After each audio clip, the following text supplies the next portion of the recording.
संकट बना हुआ है। ये कहा जा रहा है कि ब्लैकडाउन होने वाला है, लेकिन इसके पीछे कारण क्या हैं? बहुत सारे लोग हैं जो अपने अपने तर्क दे रहे हैं।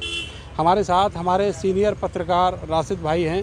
राशिद भाई ने ऐसा एक शोध किया है जिससे ये मालूम पड़ा है कि जो कोयला संकट है उसकी पैदाइश मेरठ से ही हुई है। आप ये बताइए कि यहाँ पर आखिर ऐसी क्या दिक्कत हुई है जिससे कोयला कम पड़ गया है, अब बिजली पैदा करने के लिए कोयला नहीं रहा है?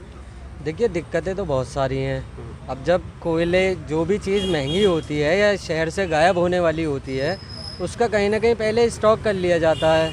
यहाँ मेरठ में क्या वजह है? मेरठ की वजह तो भाई सीधे तौर पे अगर देखी जाए तो कोयला जो है मुसलमान कबाब खाने बंद कर दें, भट्टियाँ बंद कर दें, तंदूर बंद कर दें, तो शायद कोयला कुछ बच सकता है। आप तो अभी कोयला संकट के लिए मुसलमानों को जिम्मेदार ठहरा रहे हैं? नहीं, मैं सरकार को सीधे तौर पे कहूँगा, मुसलमान तो जब कुछ नहीं मिलता है तो मुसलमान आगे हो जाता है। तो मैं खुद ही आगे कह रहा हूँ, इससे पहले कोई और इल्ज़ाम लगाए तो मैं खुद ही कह देता हूँ कि भाई संकट के लिए हो सकता है कहीं ना कहीं दोष मुसलमानों पे रख दिया जाए कि जी कबाब खाने बंद कर दो। और आप जो ये कबाब से कोयले का क्या संबंध है? भाई सिकाई तो कोयले पे ही होती है ना कबाबों की।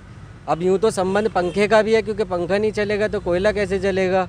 तो बिजली की खपत के लिए भी हो सकता है कहीं ना कहीं मुसलमान जिम्मेदार हो, क्यों भाई कोयला भी जला रहे हो तुम और पंखा भी चला रहे हो, तब जाके कबाब बनता है। तब जाके कबाब बनता है। और खाने वाले खाने के बाद में हाथ साफ करके चले जाते हैं। कोई ये नहीं देखता कि कोयला खर्च हो रहा है या हवा खर्च हो रही है। लेकिन कुल मिला के ये है कि विपक्ष को इसकी तरफ तवज्जो देनी चाहिए, कुछ ऐसा इसका भी ब्रह्मास्त्र निकालें जैसे और चीज़ों का निकाल रहे हैं, तो कोयला भी कहीं ना कहीं बन जाएगा। क्योंकि मुसलमान जो है, मुसलमान एक किस्म से कारीगर भी हैं, वो कोयला पैदा भी कर सकते हैं। आप चांस तो दीजिए मुसलमानों को कुछ पैदा करने का। अभी तो सबने यही सोच रखा है सिर्फ मुसलमान बच्चे पैदा करते हैं और कुछ पैदा ही नहीं करते।